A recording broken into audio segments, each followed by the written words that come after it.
আজ 18ই জুলাই। তোমরা কম বেশি প্রত্যেকেই জানো যে দীর্ঘদিন ধরে চলে আসা ওবিসি কেস যে মামলা, যার জন্য পশ্চিমবঙ্গ পুলিশ এবং কলকাতা পুলিশের 2024-এর যে পরীক্ষা, সেই পরীক্ষা বন্ধ রয়েছে। তো আজ 18ই জুলাই সুপ্রিম কোর্টে ওবিসি কেসের হিয়ারিং।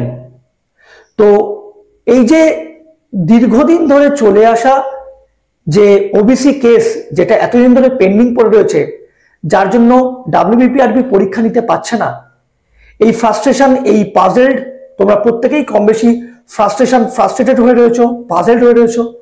এর মধ্যে একটা ভালো খবর হচ্ছে, আজ 18ই জুলাই, আজ যে সুপ্রিম কোর্টে, গত 15ই জুলাই সুপ্রিম কোর্টে ওবিসি কেস মামলার শুনানি ছিল, সেটা পিছিয়ে গিয়ে 18ই জুলাই হয়েছে।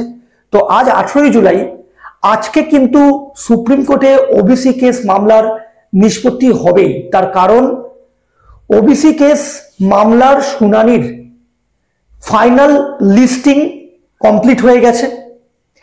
13 নম্বর সিরিয়ালে ওবিসি কেস মামলার শুনানি হবে আজ সুপ্রিম কোর্টে। তো ফাইনাল লিস্টিং রেডি। সুপ্রিম কোর্টের যে অফিসিয়াল ওয়েবসাইট আছে, তোমরা চাইলে সেখানে গিয়ে সার্চ করে দেখে নিতে পারো। আমি আপডেট পেলাম, তাই তোমাদেরকে ছোট্ট একটা ভিডিওর মধ্যে দিয়ে জানালাম। তোমরা সবাই সুপ্রিম কোর্টে আজ 13 নম্বর সিরিয়ালে যে ওবিসি কেস মামলার যে শুনানি আছে, তোমরা অপেক্ষা করো। আশা করছি ভালো কিছু খবর তোমাদের জন্য অবশ্যই থাকবে এবং খুব তাড়াতাড়ি এই ওবিসি কেস মামলা মিটে গেলে খুব তাড়াতাড়ি তোমাদের পরীক্ষাও হবে এবং তোমরা যে এতদিন ধরে প্রিপারেশন নিচ্ছ, সেটা তোমাদের কাজে লাগবে।